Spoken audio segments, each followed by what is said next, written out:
તો ઘટનાઓ પ્રત્યે વ્યક્તિ જ્યારે સત્સંગનો સદગુરુનો સ્વાધ્યાય જ્યારે ઘટનામાં લે એનું નામ જ ધર્મક્ષેત્ર કહેવાય.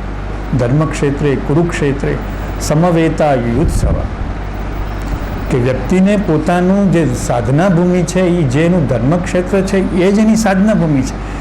તો ત્યાં આધ્યાત્મિક માણસને કોઈ જોઈ જાય એટલે એમ કે હવે આ જે માણસ પોતાના વ્યવહારના ક્ષેત્રમાં જે જડુંબી રહ્યો છે, ઝઝુમી રહ્યો છે, એમાં પણ એ શુદ્ધ ભાવ માટે યુદ્ધ કર્યો છે કે આ ઘટના મને શુદ્ધ ભાવ આપી દે તો મારો અન્યાય લેખે લાગ્યો, મારું અપમાન લેખે લાગ્યું, મારું જે અપમાન થયું, મારો જે અન્યાય થયો, જો મારામાં એ શુદ્ધ ભાવ જગાડી ગયો તો હું ફાયદામાં કે ખોટમાં? હું ફાયદામાં છું, હું ખોટમાં છું, ખોટમાં નથી. તો હવે લાગણી છોડ્યા પછી હવે આપણે આ શબ્દ પણ છોડી રહ્યા છીએ. દરેક વ્યક્તિની અંદર આ બીજ પડી જવું જોઈએ કે ધ્યાન કરવાથી શાંતિની, મનને શાંતિની પ્રાપ્તિ થાય છે, પણ અંદર ખોદાતું નથી, ખોદકામ થતું નથી.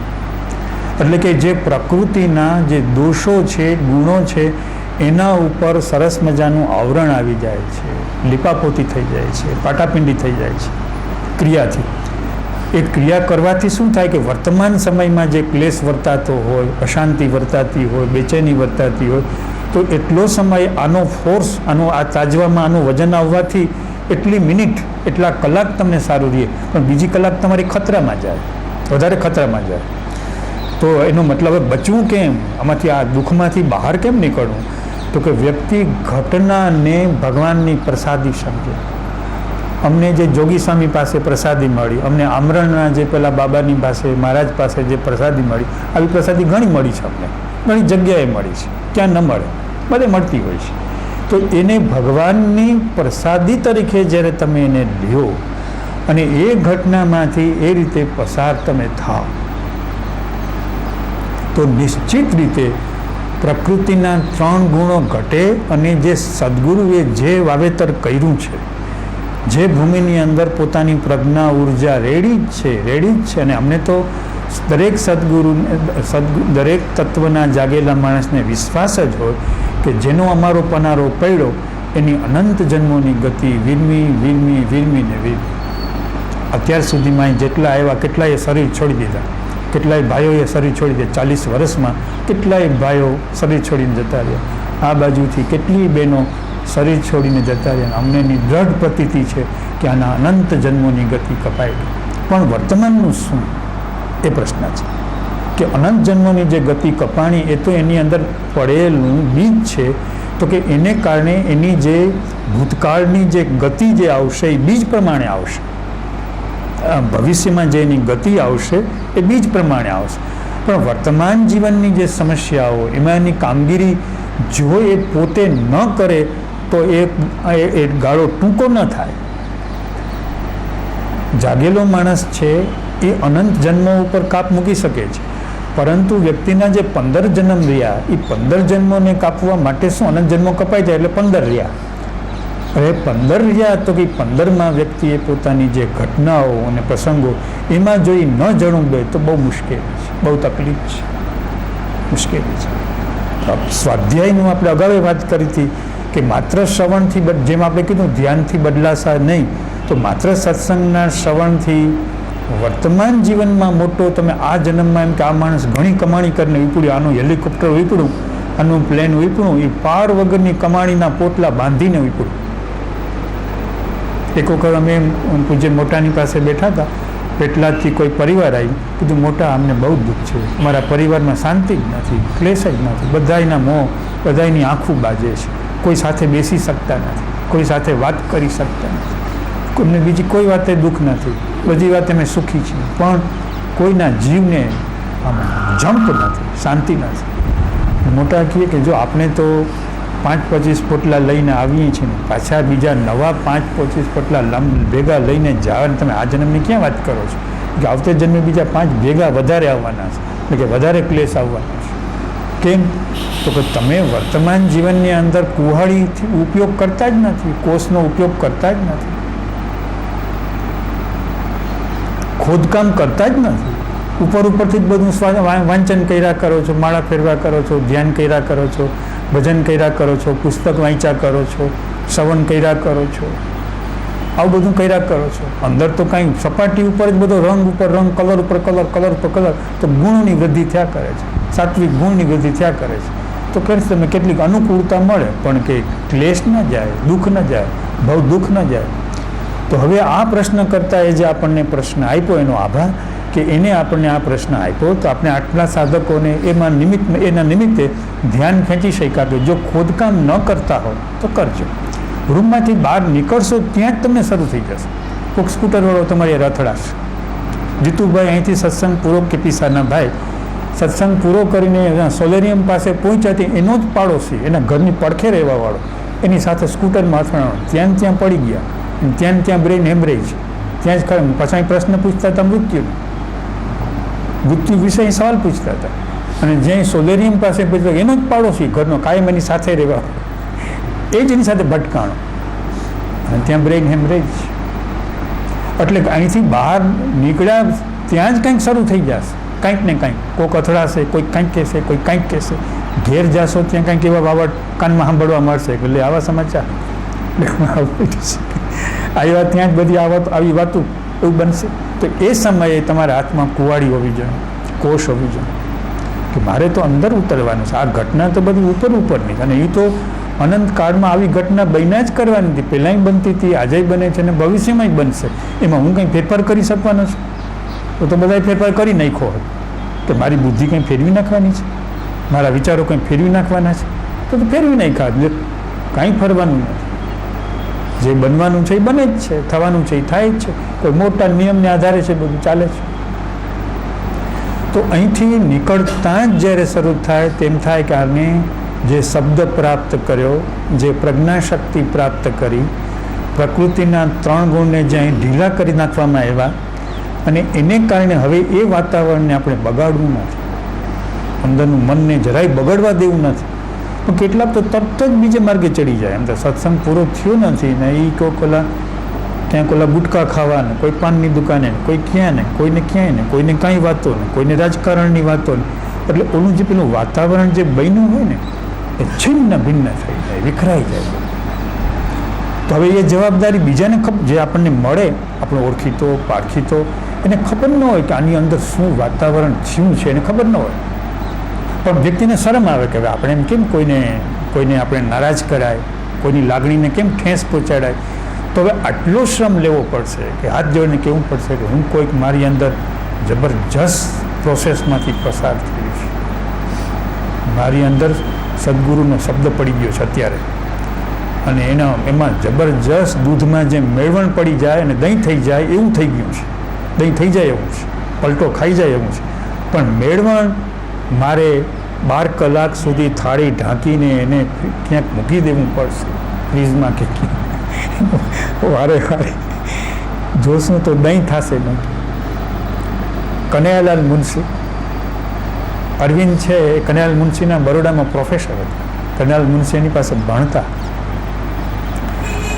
હવે જ્યારે અરવિંદને જ્યારે પ્રેરણા થઈ કે ભાઈ આ બધું મિથ્યા છે, કોઈ આ જન્મનો હેતુ કંઈક આપણે કંઈ પ્રોફેસરી કરવા નથી આવ્યા કોલેજમાં, આપણો તો આખો જુદો જ કંઈક યોગ છે, એવો અરવિંદને સ્પષ્ટ દર્શન થયું. એટલે એ બધું છોડીને જ્યારે પોંડિચેરીમાં જઈને બેસા ને કેટલાક વર્ષ પછી પણ કનૈયાલાલ મુનશીને મળવા ગયા. કનૈયાલાલ મુનશી ગુજરાતનો બહુ મોટો લેખક. તો એ કનૈયાલાલ મુનશીએ જ્યારે અરવિંદને જોયા તેને એમ થયું કે દૂધમાં મેળવણ પડ્યા વગર કેમ થાય? આવો સવાલ એને ઉઠ્યો કે દૂધમાં જો મેળવણ ન પડે, એકલા દૂધથી જ દહીં કેમ થાય? ન થઈ શકે, ન થાય, બની ન શકે. ગંગા સતી એ કહી રહ્યા છે કે હે પાનભાઈ, તમે સદગુરુનો શબ્દ પચાવો, સદગુરુનો શબ્દ તમે પચાવો, એટલે કે મેળવણ થવા દો, એને હલાવ ન કરો. એટલે કે હલાવ ન કરો એટલે કે બીજા એમ કે આ પ્રસંગ પૂરો થયો તો આ તો બધું હાઈલા કરે, ચાલો બીજી વાતો, વ્યવહારની વાતો, દુનિયાની વાતો, સંસારની વાતો. આપણે એમ નથી કહેતા કે અનિવાર્ય જે ઘટનાઓ હોય, અનિવાર્ય પ્રસંગો હોય એમાં ધ્યાન ના આપવું, એમ વેદિયા થઈ જવું એમ નથી કહેતા. કશું એમને એમ કહેવા માગતા. બરાબર સાવધાન રહેવું, સાવચેત, જાગૃત.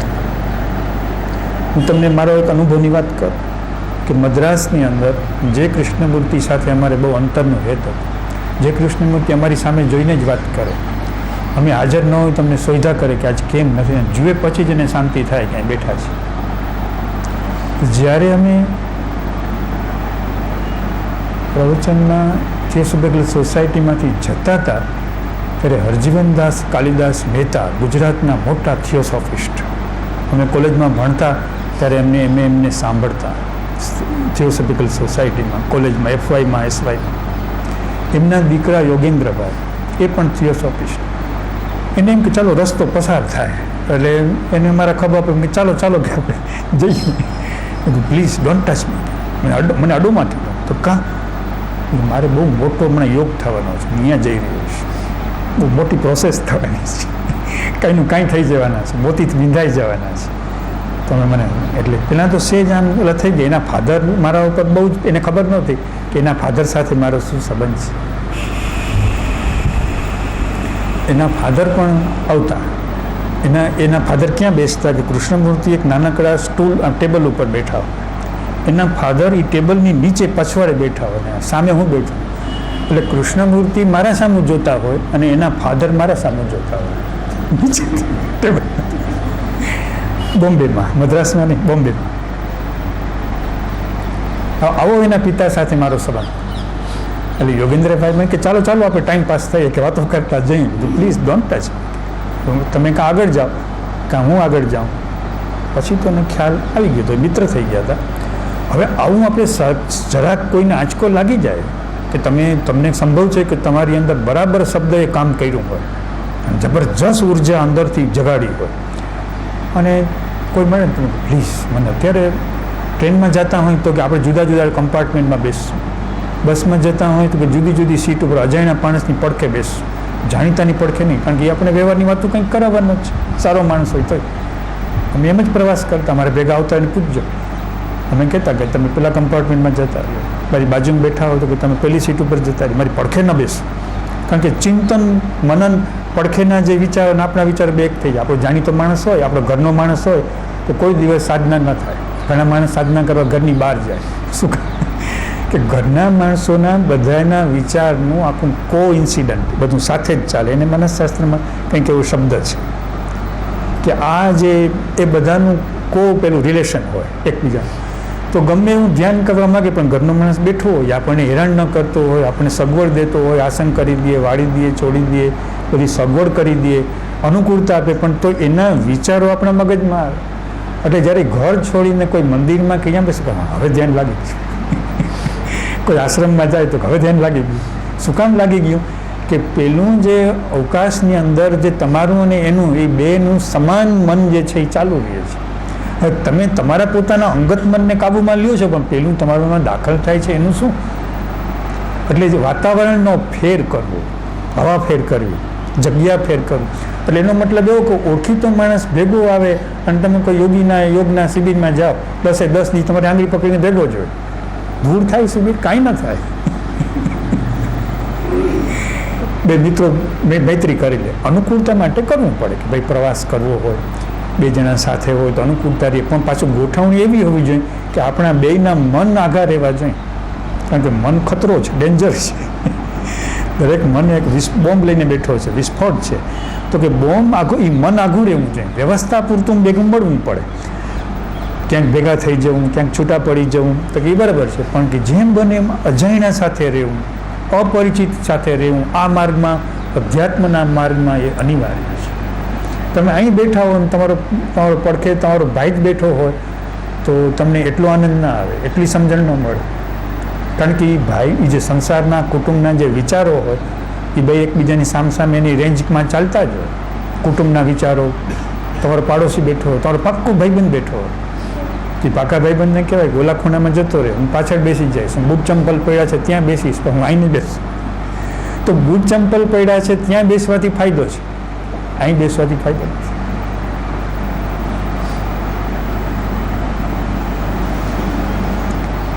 અચ્છા, તો હવે આપણે આ પ્રશ્ન સ્વાધ્યાય માટે મૂકી દીધો છે, મનન માટે મૂકી દીધો છે. કે લોકોના પોતાના ઓળખીતા પારખીતા સ્નેહી કરતાં ગુરુ મહત્ત્વના છે, ગુરુ તત્વ મહત્ત્વનું છે. સ્નેહી છે એ સંસારમાં રાખે, સારા માણસો હોય, સજ્જન હોય, અને આપણા ઉપર એનું ઘણું ઋણ હોય, ખૂબ ઉપકાર હોય, ઘણું એની ભલાઈ હોય, એને આપણા ઉપર ઘણું બધું વરસાયું હોય, છતાં કહી દેવાય કે ભાઈ અધ્યાત્મ છે એ વૈયક્તિક છે, સામૂહિક નથી, કલેક્ટિવ માઇન્ડ નથી. સમાજના જે કાર્યો હોય છે એ સામૂહિક હોય છે. કેટલાક કાર્યો સમાજ ચેતનાને લગતા કાર્યો હોય એ બધા ભેગા રહીને કરે તો થાય. સમાજના કામો, આશ્રમના કાર્યો, વ્યવહારના કાર્યો, ગ્રુપના કાર્યો બધા સાથે મળે, એકબીજાના વિચારો આદાન પ્રદાન કરે, એકબીજાના વિચારોનો સહાય મેળવે તો કે એ કાર્ય ઉગી નીકળે. પણ અધ્યાત્મ શું ચીજ છે તો કે એમાં તો સદગુરુનો શબ્દ પડેલો છે, તો કંઈ ખાનગી છે, પ્રાઇવેટ છે, એ વૈયક્તિક છે. એ તમારો નજીકનો નજીક માણસ હોય એને ખબર ન પડે એવી રીતે ત્યાં કામ થાય છે.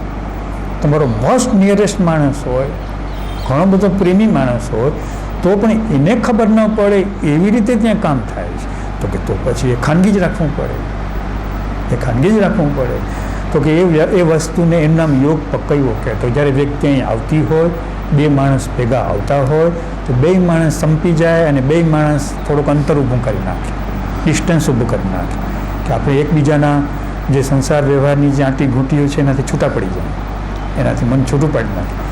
કેટલાક તમે ક્લબમાં જતા હો તો સાથે બેસી જાઓ તો એ શોભે, કોઈ સંગીત પાર્ટીમાં જતા હો, મનોરંજન પાર્ટીમાં જતા હો તો બે ભેગ આગા જતા હો તો શંકા થાય કે આ શું થઈ ગયું છે, બેને કેમ આમ છે, તો એમ લાગે. પણ જ્યારે અધ્યાત્મને માર્ગે જતા હોય, શબ્દ પકવવા જતા હોય ત્યારે પતિ પત્ની પણ સાથે ન હોય સારું, બે ભાઈબંધ દોસ્તાર સાથે ન હોય સારું, કે એકલો માણસ છે તો કે એકલો માણસ છે તો જ એની ઉર્જા જે છે એ ઓરિજિનલ રહેશે, ને તેની ઉર્જા ઓરિજિનલ નહીં હોય. એટલે આમાં એકલો માણસ, અંદરથી એકલો પડેલો માણસ હોવો જોઈએ, અટૂલો, એકલો ને અટૂલો એવો માણસ હોવો. તો હવે તમે ધ્યાન રાખજો કે ભાઈબંધ દોસ્તારી આમાં ઘૂસી ન જાય, નહીતર શબ્દ પાકશે નહીં, 3 ગુણથી મુક્તિ મળશે નહીં. તો ભાઈબંધ ઘૂસી જશે, સ્નેહી ઘૂસી જશે, મિત્ર ઘૂસી જશે. પાછું શબ્દથી ચુસ્તતાથી પકડવું નહીં, મનથી નોર્મલ. ક્યારેક એવું બની જાય કે સાથે રહેવું પડે, સાથે ગોઠવવું પડે, એવું બને. પણ જનરલ સમજણ આવી ક્યારેક એવું બની શકે કે બધી જગ્યાએ એને પાડવા જાય તો ઉલટાનું એનો ભાર થઈ જાય ને એ ભાર કાઢવો પડે, એવું થયું. તો હવે આ પતી ગયું. હવે બીજો પ્રશ્ન આવે છે કે 3 ગુણને હટાવવા માટે જે જ્ઞાનની વ્યક્તિને ઘણી વખત જ્ઞાનીની રૂખનું પોતાના ગોત્રની ખબર નથી હોતી. તો કે એ જે 3 ગુણની મુક્તિ માટે વ્યક્તિને પોતાની પ્રકૃતિનું, પોતે ડૉક્ટર બનીને, વૈદ બનીને પોતાની પ્રકૃતિનું નિદાન કરતાં આવડી જવું જોઈએ કે ભાઈ મને આ જાતનો સત્સંગ હોય તો મને અંદરથી બહુ મારું કામ થાય છે.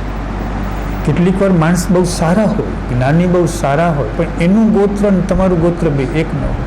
કે કેટલાક અલગારી બાવા હોય, ભભૂત લગાડેલા બાવા, આમ એની માયા મરી ગઈ હોય પણ તમારું ગોત્ર એની સાથે મળતું ન હોય, અંદરની સમજણનું ગોત્ર. હવે તમે ચાલો કે સબ મસાલા હાંડીને કે અહીંયા આ સત્સંગ કરીએ ને આ સત્સંગ કરીએ ને આ સત્સંગ કરીએ તો પણ અંદરનો શબ્દ જામે. સમજણ બધે જ રખાય, આંખ ખોલી રખાય, બુદ્ધિ ખોલી રખાય, દ્રષ્ટિ ખુલ્લી રખાય, પણ વ્યક્તિના અંતઃકરણની અંદર એનું મેગ્નેટિક સેન્ટર ડેવલપ થયેલું હોવું જોઈએ કે ભાઈ મારી રૂખ આ છે, મારી પ્રકૃતિ. અમારા કુટુંબનો ધર્મ સ્વામિનારાયણ ધર્મ છે, પણ કે અમને આ છે. મારા એક પ્રોફેસર મિત્ર હતા, એ જૈન પરિવારના હતા, પણ એને વૈષ્ણવ સાધના ગમતી કે મને, હું મારા કુટુંબમાં બધા સાધુ સાધ્વીઓ આવે જાય પણ મને ગમે છે, તમારું કંઈક લાગે છે અંદરનું અનુસંધાન, તો કે એમાં જ હું ખીલી ઉઠું છું. કોઈ અનુભવોની વાત કરે, અનુભૂતિઓની વાત કરે, પ્રેમની વાત કરે, ભાવની વાત કરે તો હું ખીલી ઉઠું છું. તો એનો મતલબ એવો થયો કે એને ખ્યાલ આવી ગયો છે, એનું મેગ્નેટિક સેન્ટર ડેવલપ થઈ ગયું છે. એટલે હવે એ જ્યાં જગ્યાએથી પોતાનો ખોરાકનું પોષણ પોતાની રીતે મળશે. બીજું પોષણ કેવું મળે કે એમાં બુદ્ધિની અશુદ્ધિ દૂર થાય એવું દરેક સત્સંગમાંથી મળે. જગતમાં જ્યાં જ્યાં સત્સંગ થતો હોય તો તો જેમાં બુદ્ધિની અશુદ્ધિ, વ્યવહારની અશુદ્ધિ, એમાં તો કારણ કે વાત તો ઊંચી જ આવતી હોય, ઉર્ધ્વગામી જ વાતો આવતી હોય, નબળી વાત તો આવતી જ ન હોય. તો વ્યક્તિને પોતાના વિચારની શુદ્ધિનું મળ મળે, પણ 3 ગુણની નિવૃત્તિ, તો આ ખાસ સમજી લેજો, આ માર્મિક મુદ્દો છે કે 3 ગુણની નિવૃત્તિ તો જ્યાં એનું ગોત્ર બંધાયેલું હોય એવી જે વાતાવરણની રૂખ હોય ત્યાં જ થાય, ત્યાં જ થઈ શકે, બીજે કંઈ ના થાય. પછી ભલે વ્યક્તિ અ બ ક ડ 100 200 500 જેટલું વ્યક્તિ હોય, પણ એની રૂખ આવી હોવી જોઈએ, ટાઈપ આવી હોવી જોઈએ. કારણ કે જેનું જે પ્રકૃતિ હોય એ જ વ્યક્તિની અંદરની પ્રકૃતિને ટચ કરી શકે, બીજાની પ્રકૃતિ ટચ કરે જ નહીં. બુદ્ધિને અને બુદ્ધિની ભૂલ તો વ્યવહારના માણસો એ સુધારી શકે. આપણા પ્રકૃતિના દોષ, વ્યવહારના દોષ, કોઈ વિષયનું જ્ઞાન મેળવવું હોય ને કોઈ આપણે ડૉક્ટર થવું હોય તો જે ડૉક્ટર થયેલા હોય એ આપણી ઘણી ખામી દૂર કરી શકે કોઈ પણ વિષયમાં. તો વ્યવહારમાં આપણી વ્યવહારની ભૂલ, વ્યવહારના દોષ એ બધી જગ્યાએ ખુલ્લા મગજથી ખોલાવવા જોઈએ કે આની આ વ્યવહારથી મારી બુદ્ધિનો આ દોષ પકડાઈ ગયો, અને આ વર્તનથી મારા મનનો આ દોષ પકડાઈ ગયો. એટલે પ્રકૃતિના 3 ગુણ ગમે ત્યાં બદલાશે, ફેરફાર થશે. તો એમાં કોઈ પાછી પાની ન કરી. અમે કરતા, અમે આ બધા દાખલા એ પછી જતા, એ કાંઈ અમારા ગોત્રના નહોતા બાવાઓ બધા, એ કાંઈ અમારા ગોત્રવાળા નહોતા. તો અમે જાણતા કે પ્રકૃતિના 3 ગુણોને પણ જાણવા તો પડશે, સમજવા તો પડશે, ઓળખવા તો પડશે. તો અમે કરતા, પણ અમને એ વાત સમજાઈ ગઈ હતી કે ભાઈ આપણું ગોત્ર તો આ છે, રૂપ તો આ છે. તો હવે એની પરીક્ષા એ કે આ જાતનો જે સત્સંગ થતો હોય એમાં વ્યક્તિને અંદર એક ઊંડી મૈત્રી થઈ જાય, એના શ્વાસ ઉચ્છ્વાસ સ્થિર થઈ જાય, 12 આંગળને બદલે 8 10 6 4 આંગળ સ્થિર થઈ જાય, મન સ્થિર થઈ જાય, બુદ્ધિ સ્થિર થઈ જાય, અંદર કંઈ જાગૃતિ આવી ગઈ હોય એવું લાગે, 3 ગુણ સ્થિર થઈ ગયા હોય એવું લાગે, અંદર આનંદ વર્તાય, અંદરનો હેત વર્તાય. તો સમજવું કે મારું નિદાન અહીં જ થાય એમ છે, મારો ઉપચાર અહીં જ થાય એમ છે. તો હવે એ ટાઈપનું જે વાતાવરણ હોય તો કે એ જ પ્રકૃતિમાં એ વ્યક્તિનું શરીર કદાચ ન હોય, અમુક વર્ષ પછી શરીર ન હોય, તો સાધકનું થાય શું? તો કે એની અંદર બીજક તો પડી જ ગઈ છે, વસ્તુ તો પડી જ ગઈ છે, એને પોતાનું એનું ડેવલપમેન્ટ પણ તો કે એવું એને ભગવાન દઈ જ દઈએ, તરત વ્યવસ્થા કરી જ દઈએ. મોટો સંઘ હોય અને કોઈ એક વ્યક્તિ શરીર છોડે, પછી બીજી વ્યક્તિને માનો કે સાવનસિંહજી છે, સાવનસિંહજીને એમ થાય કે હું મારું શરીર છોડી રહ્યો છું અને મારી અંદર તો વાહિગુરુ છે એ સંપૂર્ણપણે પૂર્ણ રીતે વિકસી રહ્યા છે, પૂનમના ચાંદની જેમ વિકસી, તો મારું શરીર તો પડી રહ્યું છે. મારા લોકો, આટલા લોકો મારી સાથે સંબંધમાં છે, આટલા લોકો સાથે મારા વ્યવહારમાં છે, મારું શરીર તો પડી જશે. પછી હવે શરીર વગરનું કામ તો એ સામેનો માણસ જેટલી મહેનત કરશે એ તો થશે, પણ મહેનત ન કરે તો શું? તો તરત જ એમ કે હવે જે ચરણસિંહ છે, તો જે ચરણસિંહ છે એ એનો હવાલો સંભાળી રહ્યા છે. એટલે ચરણસિંહની અંદરની જે ચેતના અને સાવનસિંહની ચેતના બે એક થઈ. એટલે હવે તમે ચરણસિંહને સાંભળો એટલે સાવનસિંહને સાંભળ્યા બરાબર જ છે, કારણ કે બેની અંદરની રૂખ, બેની અંદરની ટાઈપ, એની અસલિયત એક જ વસ્તુ છે, તો કે ત્યાં સરખું જ થવાનું છે. યોગીજી મહારાજ શરીર છોડે એ પ્રમુખ સ્વામીને મુકતા હતા. હું તમને દાખલો જ આપું ને ક્લિયર થઈ જાય. સહજાનંદ સ્વામીએ જ્યારે પોતાનું શરીર છોડ્યું એટલે ગુણાતીતાનંદ સ્વામીને એના પ્રત્યે એટલું બધું હેત હતું કે વાત મૂકી દે, એમ કે મારા શરીરનું જે થવું એ થાય, પણ સહજાનંદ સ્વામીના શરીરને સાચવવું જરૂરી છે, એ જ મારા કલ્યાણનો હેતુ છે. હું કંઈ મારું કલ્યાણ કરી શકીશ નહીં, મારું જે થવું આને મારે સાચવવું જરૂરી છે. હવે સહજાનંદ સ્વામીએ શરીર છોડ્યું તો ગુણાતીતાનંદ સ્વામી મૂર્છિત થઈ ગયા કે હવે મારું શું, હવે મારું શું? તો એ સમયે સહજાનંદ સ્વામીનું શરીર ત્યાં જુનાગઢમાં પ્રગટ થયું. આ તારું જ્ઞાન, આ તારું જ્ઞાન. આટલા વર્ષથી મારી સાથે સત્સંગ કર્યો, અમે શું દેહવાળા છીએ? બધા જેમ દેહથી મરે છે એમ અમે દેહથી મર્યા અમે છીએ, મારું હોવાપણું છે. અને એ જે શક્તિ છે એ હું મુક્તો જ જાઉં છું, અને હવે એ શક્તિ બીજાને આપવાની જ છે. તો તરત જ એનો હવાલો ગુણાતીતાનંદ સ્વામીને મળી ગયો. પ્રમુખ સ્વામી શરીર છોડ્યું તો હવે આ યોગી બાપા જે છે એમાં જ એ ઉર્જા કામ કરવાની છે. યોગી બાપાએ શરીર છોડ્યું તો હવે આ જે પ્રમુખ સ્વામી જે છે, તો કોઈ કે પ્રમુખ સ્વામી કેટલા કામ કરી રહ્યા છે, આવા તો યોગી બાપાએ કર્યા નથી. યોગી બાપાની ચેતના જ કામ કરે છે બાપુ, કે જેટલા યોગી બાપાએ કામ કર્યા નહોતા એટલા પ્રમુખ સ્વામી કરી રહ્યા છે. પણ પ્રમુખ સ્વામી તો ખોયું કામ કરે છે, એનું શરીર કામ કરે છે. વિવેકાનંદ જ્યારે અમેરિકા ગયા, કયા શહેરમાં ગયા હતા? કેલિફોર્નિયામાં ગયા હતા? ક્યાં ગયા હતા? શિકાગોમાં ગયા હતા. તો શિકાગોમાં બોલ્યા કે ભાઈ આ હું જે બોલું છું હું નથી બોલતો, પણ એ મારા સદગુરુ બોલે છે. મારી કોઈ હેસિયત નથી કે આટલા બધા લોકોને મને બોલતા આવડતું નથી, આટલા માણસોની સભાએ પહેલી વાર હું સંબોધું છું, તો કે મારા ગુરુ મહારાજ બોલે છે. કૃષ્ણમૂર્તિ જ્યારે 12-13 વર્ષના હતા ત્યારે કોઈ કીધું કે 13 વર્ષનો છોકરો આવું જ્ઞાન કેમ પ્રગટ કરે, કેવી રીતે કરે? એટલે એના ઉપર પ્રિવી કાઉન્સિલમાં કેસ કોકે દાખલ કર્યો કે આવો છોકરો કંઈ આવું જ્ઞાન વાત કરી હતો 12-13 વર્ષ. તો પ્રિવી કાઉન્સિલના જજે કૃષ્ણમૂર્તિને બોલાવ્યા કે આ જ્ઞાન તમારું છે? તો કે તો જો ચોપડીમાં શું લખ્યું છે? પેલું જ વાક્ય હતું, this are not my words, કે હું જ્યાં બોલી રહી છું મારા શબ્દ નથી, પણ એના છે. એના જેમ ટીવીની અંદર કે તમે જેમ સાંભળો છો તો કે આ ટીવી છે, એન્ટેનામાં જેમ પકડાય છે તો કે મારા એન્ટેનામાં પકડાય છે, એ પકડાય છે ને એ શબ્દ હું બોલી રહ્યો છું. હું તો કાંઈ, મારી તો કોઈ આવડત જ નથી, મારું તો કોઈ લેખવું જ નથી, આવડત વગરનો માણસ છે, મારામાં બુદ્ધિ જ નથી, મારામાં અકલ જ નથી, જે કાંઈ છે એ જ છે. આપ દ્રષ્ટાંતો શું કામ લીધા?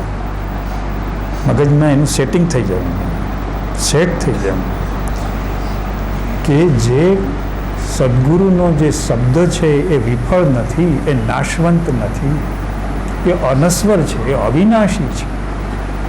વ્યક્તિનો આત્મા તો અનંત છે તો માનશે જ ને, કે જે એટલું તો હવે તમને સમજણ છે જ ને કે જેટલા અહીં બિરાજે છે એ બધાય કંઈ અમુક સમયે બન્યા છે એમ નથી. તો કે આ સૃષ્ટિ નહોતી ત્યારે તમે હતા. ગીતામાં કૃષ્ણએ કીધું કે તું નહોતો ત્યારે હું હતો. ઓલા પેલા મુનિ કપિલ મુનિ નહોતા તો કે એની પહેલાં હું હતો. જીસસ ઓલાને કહે છે કે અબ્રાહમ 5000 વર્ષ પહેલાં થયું તો કે એની પહેલાં હું હતો. અનંત આત્મા જે છે એ જન્મોય નથી ને મરવાનોય નથી. તો કે અહીં જે વ્યક્તિ બેઠા છે અજન્મા છે અને અમર છે. કોઈ પણ તો કે વ્યક્તિ અમર છે, અજન્મા છે અને અમર છે, પણ જે ફેરફાર થાય છે તો કે આ 3 ગુણને કારણે ફેરફાર થાય છે. સત્વગુણ, રજોગુણ અને તમોગુણ, 3 ગુણની માયા બધી રમત રમાડે છે. એ ફેરફાર થયા કરે, એકમાંથી બીજું, બીજામાંથી ત્રીજું, નવા ઘર બનાવ્યા કરે, એ ફેરફાર કરાય છે. વસ્તુ તો અનંત છે. તો જે અનંત અહીં જે બેઠેલા આત્માઓ છે, અનંત આત્માઓ છે કે આપણે ક્યારેય જન્મા જ નહોતા. જો જન્મા ન હોય તો મરે છે, મરે કોણ? તો કે જન્મ હોય મરે. આત્મા જન્મો છે કોઈ દી? આત્માનો જન્મ થાય, ફેક્ટરીમાં જેમ વસ્તુ બને. તો કે આ સૃષ્ટિમાં આત્મા છે એ અજન્મા છે. જો એ અજન્મા છે તો કોઈ કાળે મરશે જ નહીં, સિદ્ધ થશે, સિદ્ધ ભૂમિકામાં આવી જશે કે આત્મા જે છે એની ઉપરના 3 ગુણો મરી પરવાડ્યા અને હવે સિદ્ધ ભૂમિકામાં આવી. તો હવે જ્યારે આ જે તત્વ જે છે શુદ્ધ વિશુદ્ધિનું તત્વ, એ વિશુદ્ધિના તત્વમાં જ્યાંથી આપણને મૂળ વસ્તુ મળ્યું હોય તો કે એની સાથેનો તંતુ જાળવી રખાય અને આપણી પ્રકૃતિના ફેરફાર કરાવવા માટે ચારેકોર સત્સંગ કર્યા કરાય. જ્યાં જવું હોય, જાણવું હોય, સમજવું હોય, બધી જગ્યાએ પણ એમ થાય કે ભાઈ મારી ટાઈપ તો આ છે. તમે ગુરુદ્વારામાં જઈ શકો, તમે મસ્જિદમાં જઈ શકો, તમે શિવ મંદિરમાં જઈ શકો, તમે સ્વામિનારાયણ મંદિરમાં જઈ શકો, પણ વ્યક્તિને ખબર હોવી જોઈએ મારું ગોત્ર આ છે, મારી ટાઈપ આ છે, મારી અંદરની મૂળ વસ્તુ આ છે. એ સિવાય મારો પાટો બાજે એમ નથી, ત્યાં જ મારો પાટો બાજશે. મારું બધા મારા જે ખુલશે ઘાવ એ ત્યાં જ ખુલવાના. પણ પ્રકૃતિના દોષો મટશે, પુણ્ય બંધાશે, અશુદ્ધિનો ભાવ થોડો ઘટશે, પ્રકૃતિના દોષોમાં જે વિક્ષેપ થાય છે, આવરણ થાય છે, એ કોઈ પણ સત્સંગથી ઘટશે, કોઈ પણ પ્રકારના સત્સંગથી ઘટી શકે. પણ યથાર્થ સત્સંગ અને પરમ સત્સંગની જે રૂપ છે એ આ છે. હવે એટલું જો વ્યક્તિના સ્વભાવમાં વસ્તુમાં જો બેસી જાય એટલે હવે પ્રશ્નકર્તાને આપણે કહી રહ્યા છીએ કે તમે જો જેણે આ જાતનું દ્રષ્ટાંત દાખલો પોતાના જીવનમાં ગણ્યો હોય અને 3 ગુણોથી જો એ પૂરેપૂરો પોતે નિવૃત્ત થવા માટે મથતો હોય, એક વાત. બીજા બધા જે મનના ધર્મો છે, પરધર્મો ભગવાને કીધું છે પરધર્મો ભયાવહ. પરધર્મો ભયાવહને લોકો જે ઇન્ટરપ્રિટ કરે છે એ બધા પોતપોતાની રીતે જેવી એની બુદ્ધિ એવી રીતે ઇન્ટરપ્રિટ કરે છે. પરધર્મો ભયાવહ. પરધર્મ એટલે શું? તો કે શરીરની જે 5 ઇન્દ્રિયો છે એ પર છે. તો કે ઇન્દ્રિયના ધર્મો પર છે. એ પારકી વસ્તુ છે. આ શરીર છે એ પાડોશી છે. આત્માની દ્રષ્ટિએ આપણું શરીર આપણા આત્માનું પાડોશી છે. તો કે પાડોશીના ધર્મો છે. એ પાડોશીની સાથે જેમ ધર્મ આપણે બજાવીએ એમ આપણા શરીરની સાથે એ ધર્મ ભયાવહ છે. તો કે એ ધર્મમાંથી તું કોઈ દિવસ અભયમાં નહીં આવી શકે. તારા એ બધા ધર્મો પૂરેપૂરા પાર, પંચેન્દ્રિયના ધર્મો સારામાં સારી રીતે પણ તારા ભયનો નાશ નહીં થાય. એમાંથી ભય જ આવશે. સારું વર્તન કરીશ પણ ક્યારે તું અભય થઈશ? સ્વધર્મ. તું તારા સ્વધર્મમાં સ્વભાવમાં આવ. તો હવે જો કોઈ ધાર્મિક દ્રષ્ટિકોણનો સત્સંગ હોય તો એ વ્યક્તિને પરધર્મમાં લઈ જાય. પણ એ દ્રષ્ટિ સમજણથી કરે કે આમાં જે મારી બુદ્ધિનો દોષ મારે ટાળવો છે, મારા મનનો દોષ ટાળવો છે, મારા અહંકારનો દોષ ટાળવો છે, મારી મિથ્યા સમજણનો દોષ ટાળવો છે, તો કોઈ વ્યક્તિને ક્યાંયથી પણ જાણી શકે. એક પ્રકૃતિના તત્વને જોઈએ તો પણ દોષ ટળી જાય. ગુરુ દત્તાત્રેય 24 ગુરુ કર્યા હતા. એમાં કોઈ પ્રાણીઓને ગુરુ કર્યા હતા, જાનવરને ગુરુ કર્યા હતા. કે એને હું જોઉં છું ને મારી પ્રકૃતિનો દોષ મને ખ્યાલ આવે. એક વૃક્ષને જોઉં છું અને મારી પ્રકૃતિનો દોષ ખ્યાલ. તો કે એમ બધું કરી શકાય. પણ વ્યક્તિનું જે મૂળ જે સ્વભાવનો જે સત્સંગ છે તો એમ ઘણી વખત કેટલીક વખત આપણે જાણીએ છીએ કે આને કંઈ ખ્યાલ નથી અને કંઈ ખબર નથી. હવે ખબર નથી એમાંય પાછો દોષ નથી કે પ્રકૃતિની 3 ગુણની માયા એને નચાવે છે. એટલે એ મદારીના ખેલમાં પણ ઉપસ્થિત થઈ જાય, બેસી જાય. કોઈ મદારી ડુગડુગિયું વગાડતો હોય તો ડુગિયા વગાડતા મદારીની સામે પણ પલોઠી વાળીને શાંતિથી જાણે કે પોતાનું ભવ દુઃખ ભાંગી જવાનું હોય એમ બેસી જાય. તો કે ત્યાં સાવચેતી, મૈત્રી આપવા બેસાય, પ્રેમ આપવા બેસાય, સદભાવ આપવા બેસાય. કે આ સત્સંગમાં એક વખત પડદરી ગામમાં કોઈક ભાગવત કથાકાર ભાગવત વાંચતા હતા. તો અમારા એક મિત્ર હતા બિપિનભાઈ, ઇલેક્ટ્રિસિટી બોર્ડવાળા. તો મને કે અહીંયા અમારે કોઈને ત્યાં ભાગવત કથા બેઠી છે, મેં લાવો ને સાંભળીશ. મને કે હા, મને કે તમે ભટ્ટજીને સાંભળવા આવશો? એમાં શું વાંધો, ભાગવત કથા સાંભળવામાં વાંધો. તો પડદરી ગામમાં હું ને બિપિનભાઈ અમે બે એ ભટ્ટજીને અમે 2 કલાક 3 કલાક ઊંડા ધ્યાનથી એની કથા સાંભળી. તો હવે તમે જે બેઠા તમારો ભાવ ઊંચો હોય તો આખી કથાની રૂપ ફરી જાય, કથાનું પર્યાવરણ બદલી જાય, શ્રોતાઓની શાંતિ બદલી જાય, વક્તાની વાણી બદલી જાય. તો એમ આપણે પોતે આપણું અંદરનું જે કેવું ઈગો છે, શુદ્ધ ભાવ કેવો ઈગો છે, એ તમે ક્યાંક ગયા ને તમે એના સત્સંગને કેવો ફેરવી નાખ્યો એ તમને એની ખબર પડે કે મારી અંદરનું બીજું કેવું છે કે આ સત્સંગ હમણાં ફરી જશે. હું કંઈ બોલીશ નહીં પણ ખાલી બેઠો છું ત્યાં જ આ સત્સંગ ફરી જશે, કે વક્તાની વાણી ફરી જશે, શ્રોતાની અનુભૂતિ ફરી જશે, વાતાવરણનો આલોક ફરી જશે, બધું બદલાઈ જશે. તો ઝવેરી બુદ્ધિના જે સાધકો જેનો શુદ્ધ ભાવ જાગૃત થઈ ગયો હોય એને આ પોતાનું બેરોમીટર છે કે હું કરી શકું છું કે નહીં, મારાથી આ થઈ શકે છે કે નહીં. તો આવું શુદ્ધ ભાવમાં આવી તાકાત છે. અશુદ્ધ ભાવમાં કાંઈ ન થાય. અશુદ્ધ ભાવ વાણીથી કેટલું કર્યા કરે, કેટલું બોલ્યા કરે, કાંઈ ન થાય. તો પેલું કાંઈ બોલે જ નહીં, કશું બોલે જ નહીં. પણ શુદ્ધ ભાવ જે એનો હોય ને એ શુદ્ધ ભાવ અંતરિક્ષની અંદર જાય ને અંતરિક્ષનો બીજો શુદ્ધ ભાવ છે એની સાથે તાલ મિલાવે, રાસ કરે. એનું નામ રાસલીલા કહેવાય. તો અંદરનો શુદ્ધ ભાવ અને ઉપરનો શુદ્ધ ભાવ એ 2 તાલ મિલાવે તો જવાય ખરું. અનુકૂળતા હોય પણ જ્યાં એમ લાગે કે ના વાતાવરણમાં બહુ વિપરીતતા છે તો વ્યક્તિને વિવેક હોય, એનું કાંઈ બહુ જાજી ઉઠબેસ ન રખાય. આ વાતાવરણમાં ન જવાય, આ જગ્યાએ ન જવાય, આ પરિસ્થિતિમાં ન જવાય, અહીં વાતાવરણ થોડુંક મેલું છે, અહીંના જે વિચારો જે છે એમાં જવાથી થોડુંક વસ્તુ બગડે એવી છે, તો તરત જ એને સમજણ મળી જાય કે અહીં બહુ જાજો ઉઠબેસના. મૈત્રી અપાય સૌને, પ્રેમ સૌને અપાય, પણ અહીં વાતાવરણ છે એ પરધર્મનું છે, સ્વધર્મનું વાતાવરણ નથી. પરધર્મનું બીજા ધર્મનો હોય તો એ સ્વધર્મનો હોય, વ્યક્તિ બીજા ધર્મનો હોય તો એ સ્વધર્મ. એક વખત ડીકેઈ કોલેજના હિન્દીના પ્રાધ્યાપક બનાની અને અમારી સાથે એક ત્રીજી વ્યક્તિ હતી. અમે 3 વ્યક્તિ સાંજના ફરવા જતા હતા. એક સમયે કોઈ ફકીર છે એ સાંજે સૂર્યાસ્ત થતો હતો થવાની થોડી વાર હતી, 12 મિનિટ પહેલાં એ લોકો કરતા હોય છે. તો એ જે આસન પાથરી બેઠા હતા તો અમે એની સામે થોડી ધ્યાનમાં બેસી ગયા. બનાની સાહેબ છે એ મરજાદી હતા, એને કાંઈ આવું ફાવે જ નહીં. મને કે આ શું તમે અહીં બેસી ગયા કે હાલો હાલો કે મને જોવા દો, મને એનું વાતાવરણ જોવા દો. એ જ્યારે માલિકની સાથે પોતાના તાર જોડે છે તો કેવા કેના તાર જોડાય છે જુઓ તો ખરા, જોડાય છે કે નથી જોડાતા જુઓ, જરાક જાણો તો ખરા. તો એને તો આ જરાક ન ફાવતું, એ તો આગળ આવી ગયા, ઊંધા થઈ ગયા, એનાથી ઊંધા થઈને ઊભા રહી ગયા. અહીં પેલા આવતા સત્સંગમાં, અને પછી અમે તો એ જ્યાં નમાઝ પડતા હતા ત્યાં જ બેસી. તો પેલો માણસની આખી જે નમાઝ પડવાની જે ધારા હતી, મેં એને અંદરથી એના મોઢા ઉપરથી લાગ્યું કે મને આવું ક્યારેય થતું નથી નમાઝ પડતી વખતે. આજે જેવું મને થયું એવું મને ક્યારેય થતું નથી, કારણ કે આપણો શુદ્ધ ભાવ છે. તો જો પરધર્મમાં પણ તમે તમારો શુદ્ધ ભાવનું કામ કરી આવ્યા, ધર્મ પર છે, પરધર્મની અંદર પણ તમે તમારો શુદ્ધ ભાવ જાળવી શક્યા. પણ જો તમે ન જાળવી શકો અને પરધર્મ જ તમારામાં ઘૂસી જાય તો ભગવાન કહે છે કે તમે ભયમાં છો, ખતરામાં છો, યુ આર ઇન ડેન્જર. પરધર્મો ભયાવહ. એટલે સ્વધર્મ સમજાઈ જવો જોઈએ કે આ મારો સ્વધર્મ છે, આ મારો પરધર્મ છે, એ ખ્યાલ આવી ગયો. ચાલો હવે એમાંથી આગળ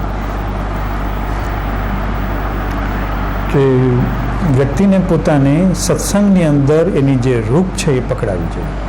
પછી ત્રીજું જે પોઈન્ટ છે કે ઘણી વખત સત્સંગનું જે વાતાવરણ હોય એના કરતાં સત્સંગનાથી જુદા વાતાવરણમાં વ્યક્તિની શક્તિ જાગવાના ચાન્સીસ વધારે હોય છે. તમે જેણે આ જે સાધકોએ યથાર્થ વર્ક કર્યું હશે એને ખબર પડશે. સત્સંગની અંદર તમે જેટલું વર્ક કરી શકો એના કરતાં તમારા જોબમાં, પ્રોફેશનમાં, તમારા દુકાનમાં, તમારા ઘરમાં, તમારા વ્યવહારમાં, લગ્નના વ્યવહારમાં, મરણના લૌકિક વ્યવહારમાં, કે જ્યાં બધું જ અધ્યાત્મથી વિપરીત જ હોય. કોઈ તમારી જે સમજો છે એવું કોઈ તમને એવું મળે તો એ મોટી એક મોટો અકસ્માત ગણાય. તમને એવા માણસો, એવા સંયોગો, એવા પ્રસંગો મળશે નહીં. એટલે લોકો અધિવ્યાધિ ઉપાધિમાંથી બહાર આવી શકતા નથી. તમે બહાર નીકળો ને બધાય તમારા જેવા હોય તો આ જન્મ જ તમારું કામ થઈ જાય. પણ તમને તમારા ઘરમાં જેવા માણસો નહીં મળે, તમારા સગા જેવા નહીં, તમારા પાડોશમાં જેવા માણસો નહીં મળે, તમારી નોકરીમાં જેવા માણસો નહીં મળે. પ્રકૃતિની દ્રષ્ટિએ તમારાથી સારા હશે, સ્વભાવની દ્રષ્ટિએ પ્રકૃતિના ગુણ કદાચ તમારા કરતાં ઊંચા હશે, પ્રતિષ્ઠા એની હશે, તમારી નહીં હોય. કે આ માણસ બહુ સારા છે, આ તો આખો દી ભગવાનમાં જ ડૂબેલા છે, કંઈ કામના નથી, આ કામના છે, સારા હશે. પણ તમારું જે કામ છે એ હંમેશા થર્ડ ફોર્સથી જ થાય છે. કે જે સદગુરુનું જે બીજ છે એ ક્યારે ઉગે કે એના પર ખૂબ તડકો પડે. હા, અત્યારે બહુ તડકા પડે છે, ગરમી પડે તો કેટલાક કહે છે વરસાદ સારો થશે, કારણ કે આટલી ગરમી પડી તો વરસાદ આવવો જોઈએ, ચોમાસું સારું થવું જોઈએ.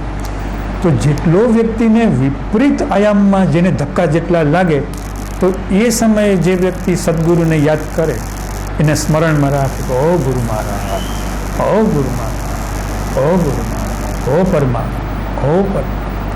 એ પરમાત્મા ઉપરનો ઘા ઝીલે, એનો ઘા પરમાત્મા ઉપર નાભીમાં પોતાનો ઘા ઝીલે. ઓ પરમાત્મા, ઓ પરમાત્મા. હું પણ તમને લાગશે કે તમે સ્વધર્મમાં કંઈક ઊંડા પાણીમાં ઉતરી ગયા છો, પરધર્મની સામે તમે બચી ગયા છો. પરધર્મના જે ખતરાઓ હતા, પરધર્મો ભયાવહ. તો કે ડગલે ને પગલે તમને સ્વધર્મ દેખાશે, બધી જગ્યાએ તમારે પરધર્મ જ ડોકિયા કરતો હશે. જોશો, સાંભળશો, મળશો, બધાય પરધર્મ, પરધર્મ, પરધર્મ. એમાં જે સ્વધર્મ સાચવી ગયો તો સમજી લો આને કોઈ અટકાવી નહીં શકે. આ માણસની મોટાને એમ કહેવું પડશે કે તમે તો 500 પોટલા લઈને આવ્યા હતા, પણ હવે 2-5 પોટલા લઈને જ જાશો.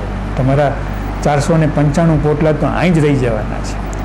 એવી આંખ જોવા માટે જ્ઞાની પુરુષ ચારેકોર ભટકતા હોય છે, રખડતા હોય છે, કે ક્યાં એવી આંખ જોવા મળે કે આજુબાજુ બધે જ પરધર્મને, એમાંય પોતાના કંકાસ વગર, ક્લેશ વગર, વેદીઓ થયા વગર, દોડડાપણ કર્યા વગર, પોતાના ધર્મની મોટી ધજા ઉડાડ્યા વગર, પાખંડ કર્યા વગર, અભિમાન કર્યા વગર, અંદર ને અંદર પોતાના સ્વધર્મને જગાડતો. તો ચાન્સ ત્યાં છે, અહીં ઓછો છે. અહીં તો તમને બીજ મળ્યા કરશે, બીજ મળ્યા જ કરશે. ચાન્સ તમારે જે મેદાનમાં પ્રેક્ટિકલ ત્યાં કરવાનો છે, તમારા સગાઓમાં, તમારા વ્યવહારમાં, તમારા પાડોશમાં, તમારા ધંધામાં, તમારા વ્યવહારમાં. ત્યાં વ્યક્તિ એમ થાય કે અહીંયાથી ભાગમ ભાગ કરે. ચાલો ને આપણે તો આ માણસ આપણે આમ વાંચી લેશું, ધ્યાન કરી લેશું, કંઈ ભગાય જ નહીં, ભગાય જ નહીં. શરણાગતિનો અર્થ શું થયો? કે ભાઈ મેં તો એની શરણાગતિ લીધી છે, મારાથી ક્યાં ભગાય, હું ક્યાં જાઉં, મને કોણ સંઘરે, એના સિવાય મારું કોણ, કે હું જેનો છું ને એ મારો છે. તો કે એનું તો મેં શરણાગતિ લીધી છે. તો કે હવે એની શરણાગતિથી તમારે તમારો જીવન સંસાર જેવો હોય એવો, અને જેવો સંસાર કુરૂપ હોત તો ભગવાને એ કુરૂપ બનાવ્યો છે, તો એમાં ભગવાનની દ્રષ્ટિ છે. એટલે કુરૂપ કહેવાય જ નહીં કે મારો સંસાર કુરૂપ છે, કહેવાય જ નહીં, ગુનો છે. કે ભગવાનનો બનાવેલો છું, હું અનંત આત્મા છું, મારે એમાંથી જ મારું ફૂલ ખીલવવાનું છે, એમાંથી જ મારું કમળ ખીલવવાનું છે, બહાર આવવાનું છે.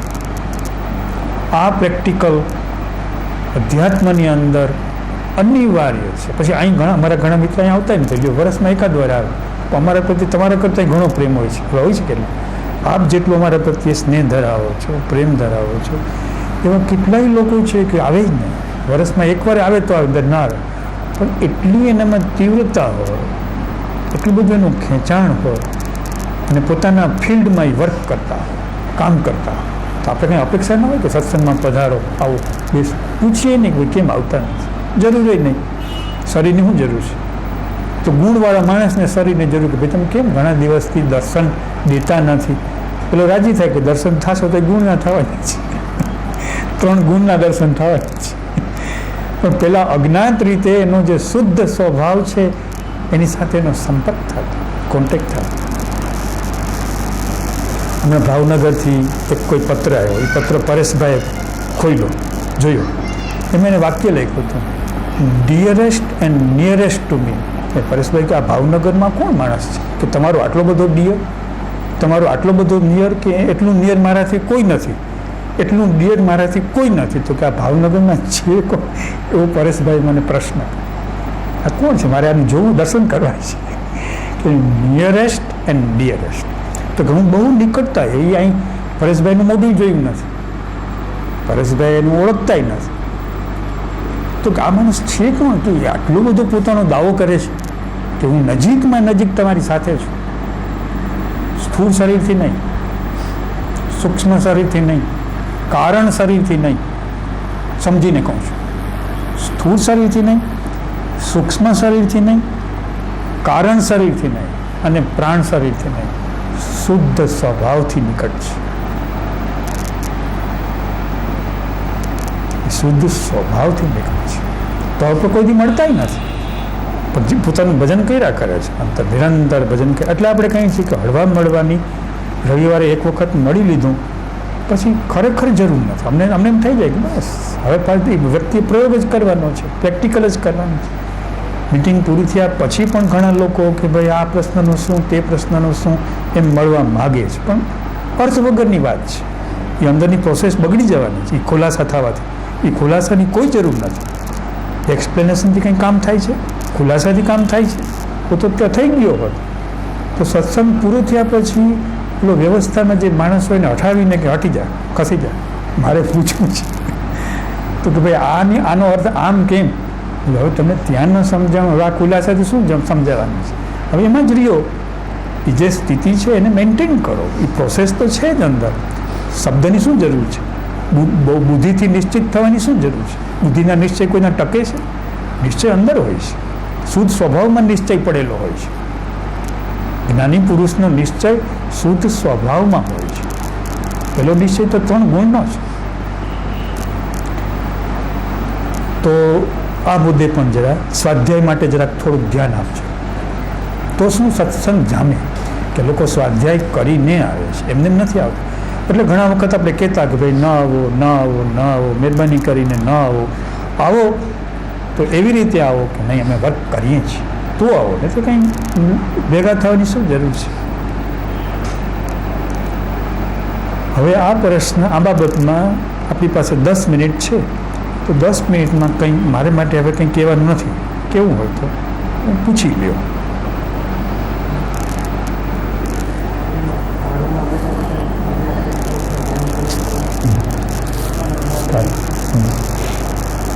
બહુ સરસ પ્રશ્ન કરે છે કે આપણે આ સત્સંગમાં બેઠા હોય અને કોઈ બીજા સત્પુરુષનું મારા ચિત્ત મનન ચાલતું હોય તો એ કરાય કે ન કરાય? કોઈ બીજા સત્પુરુષ મારા અંતઃકરણમાં એનું જ અનુસંધાન ચાલતું હોય તો કરાય કે ન કરાય? કરાય. દાખલો આપો કે પૂજ્ય મોટાની પાસે પ્રોફેસર બેનર્જી કરીને કોઈ નામ કદાચ ફેર થાય છે, એની પાસે કોઈ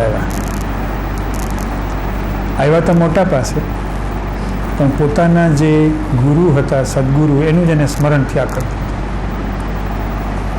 એનું જ એને સ્મરણ થયા કરતું. અને જે પૂજ્ય મોટાનો જે ફોટો હતો એમાં એને એના ગુરુના દર્શન થયા. મોટાને કીધું કે આ વસ્તુ કેમ થઈ? તો કે થયું જ નહીં. બધું અંદરથી જે શુદ્ધ સ્વભાવ છે એમાં જુદી જુદી ક્વોલિટી નથી. બજારમાં માલ લેવા જાય તો એટલી ક્વોલિટી હોય કે માણસનું મગજ ફરી જાય કે આમાં શું લેવું, આ લેવું, આ લેવું, આ લેવું, એટલી ક્વોલિટી હોય, એટલા વસ્તુના પ્રકાર હોય. તો કે શુદ્ધ ભાવ જે છે એમાં આ સંત પુરુષને, આ સંત પુરુષને, આ સંત પુરુષને, એમાં એની જુદી જુદી ક્વોલિટી નથી. ક્વોલિટી 3 ગુણમાં છે. ક્વોલિટી છે એ 3 ગુણની ક્વોલિટી. દરેક સંતની તાસીર પ્રકૃતિ જુદી જુદી હોય છે. પણ જ્યારે વ્યક્તિ પોતે સતનામમાં, એટલે કીધું કે તમે નામમાં રહ્યો, તમે વચનમાં રહ્યો, તમે પ્રજ્ઞાશક્તિમાં રહ્યો, એ બધું એક જ છે. તો કે જો સત્પુરુષની પ્રજ્ઞાશક્તિ જાગૃત હોય અને તમે એનું અનુસંધાન કરતા હો તો બધું એક જ છે. પણ આપણે કીધું શું કે રિલિજિયસ માઇન્ડેડ જે માણસ હોય, મનોભૂમિનો માણસ હોય, જેમ વ્યવહાર બુદ્ધિનો માણસ હોય, કે માણસ બહુ સારો, ભલો, માયાળુ, એનું ફિલ્ડ સાયકિક હોય, મનોવૈજ્ઞાનિક ફિલ્ડ હોય અને અતિન્દ્રિય શક્તિનું ફિલ્ડ હોય. તો કે એ માણસનું ફિલ્ડ છે એ સ્વધર્મનું નથી, એના પોતાના સ્વધર્મમાં નથી. અને પોતાના સ્વધર્મમાં બ્રહ્મને આવવું પડે છે. જેણે આ સૃષ્ટિની જેણે રચના કરી એ જે બ્રહ્મા છે, તો બ્રહ્માને પણ પોતાના અસલ ધર્મમાં આવવું પડે છે. ભગવાન રામ જેને તમે કહો છો એ રામ શેનાથી મોટા છે? તો કોઈ પોતાના ધર્મમાં આવ્યા એથી મોટા છે. ભગવાન કૃષ્ણ જેને તમે કહો છો તો કે શેનાથી મહાન છે? તો કંઈ પોતાના મૂળ, બધા પેગમ્બરો, બધા અવતારો, બધા પરમહંસો, બધા સિદ્ધો ભગવાને કીધું સ્વધર્મથી ઉજળા છે. સ્વધર્મ વગરના કોઈ ઉજળા નથી. તો જે ઉજળા નથી ને, જેને ઉજળા થવાનું બાકી છે, એને લોકો ભજે છે. ભગવાને ફરિયાદે કરી છે, કમ્પ્લેને કરી છે કે જે ઉજળા નથી એને લોકો ભેજા કરે છે. તો કે તમારે સમજણ હોવી જોઈએ, દ્રષ્ટિ હોવી જોઈએ, કારણ કે એને હજી ભજવું પડશે અને એને પણ ઉજળા થવું પડશે. તો હવે તો પછી જે ઉજળું છે એ જ ભજો ને તમે, એને જ ભજો, એને જ મેળવો, એને જ પ્રાપ્ત કરો. તો જે સત તત્વ જે છે એ નામ રૂપમાં એક જ છે. એ વસ્તુ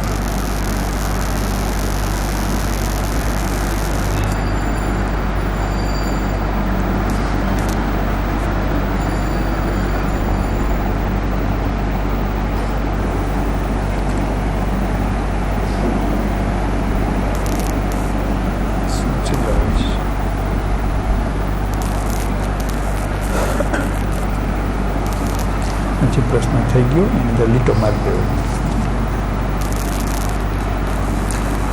નાનકડો એક પ્રશ્ન છે, ખરેખર પરમાત્મા છે કે પરમાત્મા એક કોરી કલ્પના છે? ખરેખર પરમાત્મા છે કે માત્ર મનની કલ્પના છે?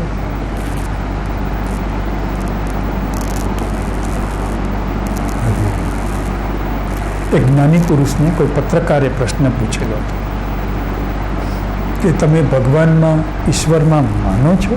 એટલે પેલા જ્ઞાની પુરુષે ના પાડી કે ના, હું માનતો નથી. તો પેલાને આશ્ચર્ય થયું કે આવા મોટા જ્ઞાની પુરુષ અને ભગવાન નથી એમ કહો છો? તો કે હું ભગવાનમાં માનતો નથી એમ કહું છું. સંસારના માણસો કેટલાક એવા હોય કે ભગવાનમાં માનતા હોય, કેટલાક એવા હોય કે ભગવાનમાં માનતા ન હોય. જ્ઞાની પુરુષ આ બેની બહાર હોય છે. એ માનવામાં નથી ન માનવામાં નથી. શેમાં હોય છે? એ જાણવામાં હોય છે. એ જાણે છે. જ્ઞાની છે એ જાણે. જેમ આપણે નાનકડો બાળકને અગ્નિ દજાડે એ ખબર ન હોય એટલે અગ્નિમાં હાથ નાખી દે. ઠંડા પાણી હોય ખબર ન હોય તરફમાં હાથ નાખી દે, હાથ ફરે, કારણ કે એને જ્ઞાન નથી. તો કે જેની પાસે જ્ઞાન છે એ શેનું જ્ઞાન છે? તો કે પરમાત્માનું જ્ઞાન છે, આત્માનું જ્ઞાન છે. જગત આખું તમને કેટલાક માનવાવાળા મળશે ને કેટલાક માનવાથી વિરોધી મળશે, પણ જે જ્ઞાનવાળો હશે એ બે ટુકડીથી બહાર હશે. હું જાણી રહ્યો છું, મારે ક્યાં વાદ વિવાદ કરવો, મારે ક્યાં ચર્ચા કરવી? મારી અંદર એક એક ક્ષણ એક એક પળ એના મય જ છે, એના સિવાય બીજું કશું નથી. એ જ પ્રવર્તી રહ્યો છે, એ જ છે. તો જે ખરેખરો જે અનુભવ કરવાનો છે, સાક્ષાત્કાર કરવાનો છે, દર્શન કરવાનું છે, એ આ જ દર્શન કરવાનું છે, આ જ દર્શન થવાનું છે. દર્શનમાં દર્શન કરનારો ન હોય, જોવામાં જોવાવાળો હોય. દર્શન કરવામાં જોવા તો અંદર દર્શનની સ્થિતિ હોય કે વસ્તુ દેખાણી, જેમ આકાશમાં બીજનો ચંદ્ર થાય એમ વસ્તુ અનુભવાણી. તો કે પરમાત્મા એ કોરી કલ્પના નથી, પણ પરમાત્મા છે, પરમાત્માની શક્તિ છે, જેમ વીજળી શક્તિ છે. હવે જો એના મગજમાં એવો ખ્યાલ હોય કે પરમાત્મા ક્યાંક કોઈક જગ્યાએ બેઠા છે, આપણા જેવા બે હાથ પગ છે, માથું છે, મગજ છે, એણે આ સૃષ્ટિની રચના કરી છે, તો એ બધું જે છે એ બધું પ્રતિષ્ઠિત છે, કાલ્પનિક છે. ઉપનિષદોની કથા, પુરાણોની કથાઓમાં પ્રતિષ્ઠિત ભગવાન છે, કાલ્પનિક ભગવાન છે, લોકોના મનને સ્થિર કરવા માટે, એની બુદ્ધિને સ્થિર કરવા માટે. એટલે ભગવાનની જેમ વીજળીનો કરંટ છે, જેમ હવાની શક્તિ છે, એમ ભગવાનની પરમાત્માની શક્તિ છે. અને પરમ આત્માની જે શક્તિ જે છે એ શક્તિ અંદર શબ્દ રૂપે, રણુકાર રૂપે, ઓમ રૂપે, અનાહત નાદ રૂપે પ્રગટ થાય છે. વેણુનાદ એ નાદ રૂપે પ્રગટ થાય છે, એ ધ્વનિ રૂપે પ્રગટ થાય છે. એ શક્તિ છે, એ ભગવાનની પરમાત્માની શક્તિ છે, એ દિવ્ય સંપત્તિ છે, એ દૈવી સંપત્તિ છે. તો કે ભગવાનની એ શક્તિ છે એ પ્રગટ થાય છે. ભગવાન પોતે ક્યારેય પ્રગટ થતા નથી, એની શક્તિ પ્રગટ થાય છે. વ્યવહારમાં, વર્તનમાં, આચરણમાં ખબર પડી જાય કે આ પ્રભુની શક્તિનું પરિણામ છે. પ્રભુની શક્તિ વગર આ ન થાય, આત્માની શક્તિ વગર આ ન થાય. તો પરમાત્મા એક શક્તિ છે, એ વ્યક્તિ નથી. વ્યક્તિ હંમેશા અહંકારી હોય. જ્યાં અહંકાર હોય તો એનું જે પ્રતિફલન હોય, એનું જે પરિણમન હોય એ વ્યક્તિત્વ હોય, પર્સનાલિટી હોય. પર્સનાલિટી હંમેશા દેશ અને કાળમાં હોય. જ્યારે અસ્તિત્વ જે છે પરમાત્માની શક્તિ દેશ કાળથી પર છે. એ વર્તમાન કાળ, ભૂતકાળ અને ભવિષ્યકાળથી પર છે. ત્રણેય કાળથી પર છે, વર્તમાનમાં નથી.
સતગુરુ શબ્દના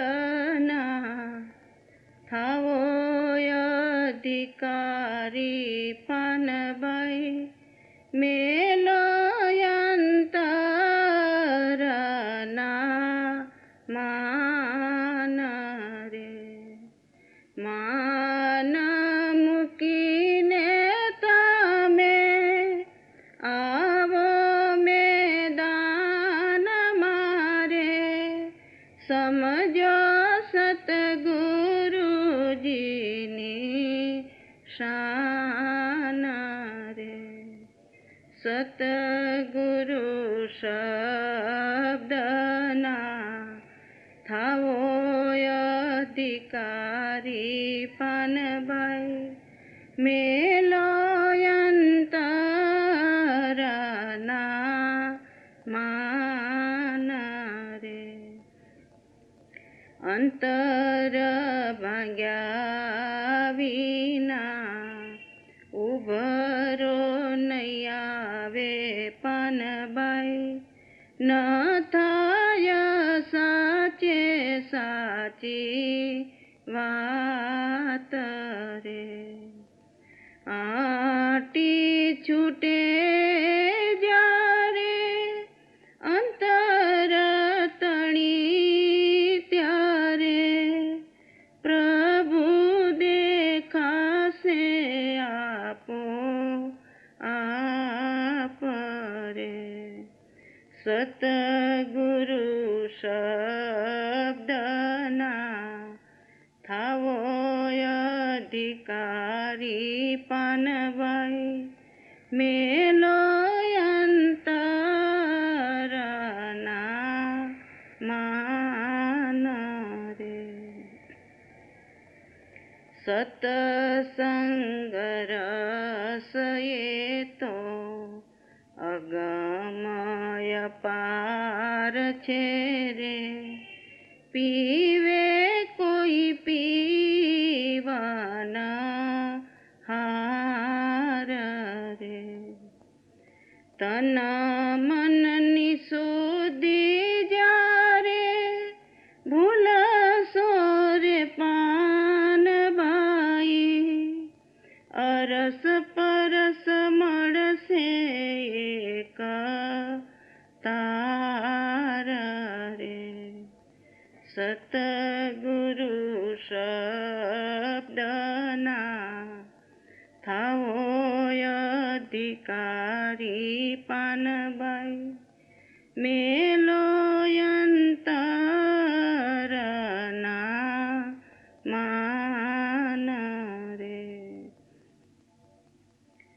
ધડ રે ઉપર શીશ જેને નવ મળે પાનભાઈ એવો ખેલ છે ખાંડા કેરી ધાર રે એમ તમે તમારું શીશ ઉતારો પાનભાઈ રમાડું તમને 52 બાર રે સતગુરુ શબ્દના થાવો અધિકારી પાનભાઈ મેલો અંતરના માન રે હું અને મારું એ તો મનનું છે કારણ પાનભાઈ એ મન જો દણી મટી જાય રે એ મન જો ધણી મટી જાય રે ગંગા સતી બોલિયા રે પાનભાઈ હોય પુરાણની ઓર ખાણ રે જેને હોય પુરાણની ઓર ખાણ રે સતગુરુ શબ્દના થાવો અધિકારી પાનભાઈ મેલો અંતરના માન રે માન મૂકીને તમે આવો મેદાન સમજો સતગુરુજીની શાન રે.